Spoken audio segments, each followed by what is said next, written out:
Alright, y'all, so I got the Daystate Alpha Wolf up here on the shot table. And I was on a forum because I'm not hip to Daystate. This is my first Daystate. Let's get that turned on. So there's my active set. Alright. Now this is in, open that up and show y'all.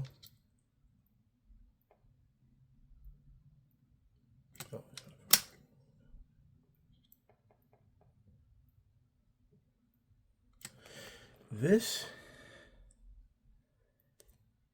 is in not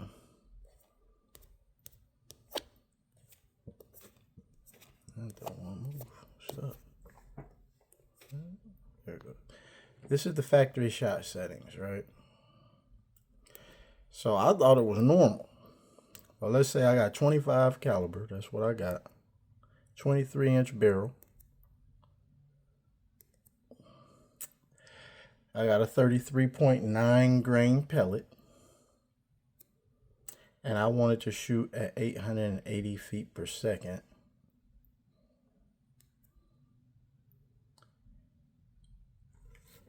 Set pressure to 170 bar. My actual rig pressure right now is 177. So it's telling me I can bring that down, right? But that's just because I just filled it with air. So I must have filled it a little higher than I did the last time because I had it set for 170. It's a little bit over. Okay, so the pressure setting is supposed to be 170. Now, I was on Airgun Nation forum just looking into some tuning because I wanted to start doing the advanced tuning and just see what was up with that. And there was I think it was Center Cut was on there talking about, how you should just leave the gun in the factory mode, take advantage of the AI, the algorithms that it runs to tune it for you, do all the tuning steps for you. And he was talking about how he had a 30 caliber 50 grain, I don't know if it was a pellet or a slug, but in factory mode, it put the reg pressure at 137, and he got 150 shots at 880, okay? So I, at this 170 bar that my factory setting does, I'm wondering, this is a 25 cal and a 33.95 grain, and it put me at 170. So I'm wondering if I have one of the lemons. Now, I didn't buy this straight from brand new. I bought this off of Airgun Nation Classifieds. So I got it at a discount. And this might be why it was sold at a discount. But I'm going to go ahead and tune this as if it was an FX Impact. I'm used to tuning, so I'm going to tune it. I'm going to set that rig pressure at about 135 and go ahead and tune the gun in advanced setting and see how many, because at this right here, I get 4 mags. I had to count how many in a 25 caliber mag, but I'm gonna say roughly 40 shots. I don't know if it's 10 per mag or what. Might not be, but I get 4 mags before I go off rig, and on the last shot I'm at about 158 bar on my rig pressure, and I still get 880 out of it, right? But this right here is this come out of my MK2 FX Impact. And this is the plenum. I bought a power plenum and put it in there. But basically, your regulator allows, after the regulator, this is where the air goes. So the air goes in there, fills up that plenum. And then this is your you're going to your transfer port. So when this valve opens, there's a little valve head that gets struck by the hammer. So when this valve opens, when that hammer strikes it, there's a little, y'all see that? It's opening. That's going to allow the air to come from the rig and through here up into your transfer port and send the pellet, right? So you're striking that. It almost looks like a little pin probe there that where your air is going through. All right, so when you're tuning a FX impact, basically it's hammer, spring, and regulator. Now you got that little valve. Well, here's your hammer spring. When you're cocking back, you're just cocking against this. And depending on how you got that hammer settings on the FX impact is how much of this hammer spring you get to cock back, right?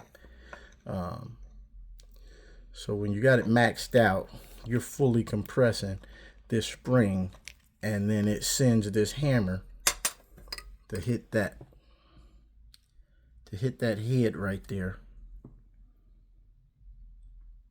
And that's how you're doing the adjustment. Now that valve adjustment they be talking about, it's really just a ball in the end so that when you hit this, you can kind of not let that go too far back. That's all that really is. It's not really that's why people just really don't even use, they try to back it all the way out because you're never getting enough hammer to where you're going to have a problem. There's a little spring in here too. That spring and the force of the rig pressure is really what your hammer is trying to overcome, the force of that rig pressure that closes the valve. So the higher your rig pressure, the quicker that you close the valve and the more efficient the gun is if you got it set that way. So when I seen this, I was like, well, maybe this is just set up like that so that it can close the valve faster because it's an electronic hammer that they got. You know, they don't have no spring in there or nothing like that. It's a solenoid. So I work with solenoids all the time. I'm an HVAC tech. What a solenoid does is it energizes and causes an electromagnet. And inside of the valve, the solenoid valve, there's like a little, usually there's a valve and it sits on the end. And when that magnet is energized, well, when the solenoid is energized, the magnet gets a force to open. And then there's a small spring in there to close the valve back. And that's how solenoid works.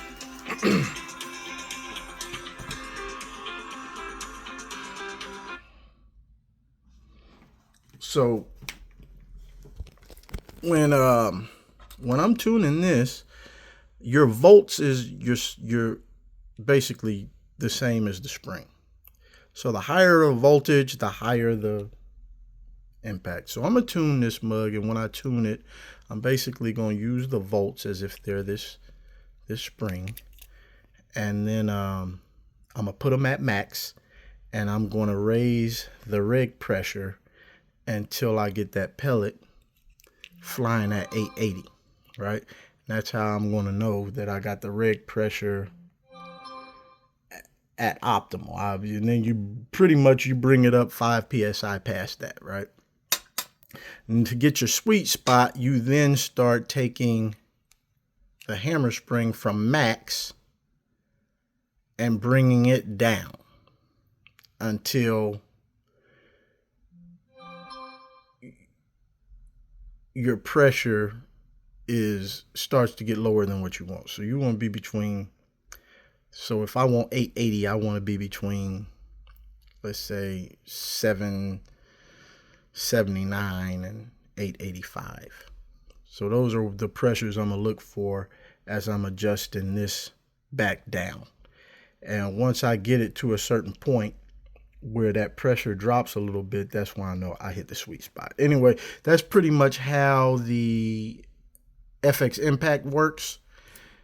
This also has another setting, which is a microseconds, that you can adjust the microseconds, which basically is when that magnet comes on, and it sends that hammer flying into the valve to open the valve, you can set the amount of time that it'll sit on there to microseconds.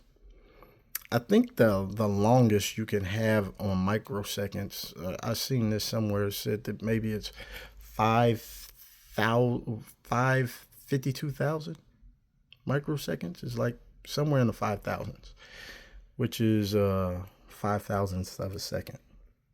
So not even a half a second. But that's called dwell time. The time that you can, so you can really fine tune these. The valve adjuster is kind of like that same concept. The valve adjuster. There's just a little ball in the back of that though. So it really isn't doing anything about dwell time. You really can't control dwell time. You just got this spring and then your regulator pressure that really does the tuning of the FX impact. And then you got the micro hammer. So I'm going to tune this based on that theory of this being the volts, which I think 80 is the max. And then reg pressure. And I'm going to tune it the same way I tune my FX impacts, which, I'm real used to. Though I done had the FX impact for the longest. I done took it all apart, did everything with it. I'm pretty good with it. So I'm going to do that and see, what's going on here. If I get the same shot play, because I got good groups with that factory setting. It kept me at 880, and I got good groups out of it. So to me, it was shooting good. I thought that was the algorithm. And then I got on the forum and seen a guy saying, he was at 137, and that's a lot less stress on the regulator and the gun and the hammer and everything. So I'm like, well, maybe if I can shoot it at a lower regulator pressure, then maybe I want to do that and see if I can, I'm probably going to put the dwell time at 0, right? At the lowest I can get it, just a low dwell time, and see if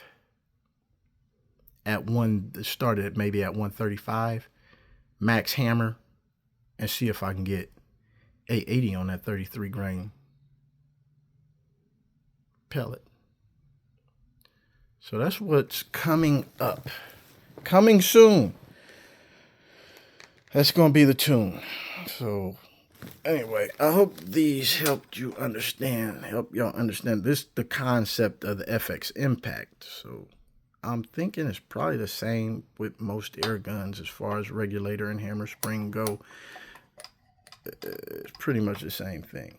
Different guys say, they want more air at the lowest pressure for harmonics to get the gun harmonic. So maybe my harmonic wants a high pressure, but I think 170 is way too high. I don't know though. I'm not sure. I'm not familiar with DAYSTATE. This is my first DAYSTATE and I just got it.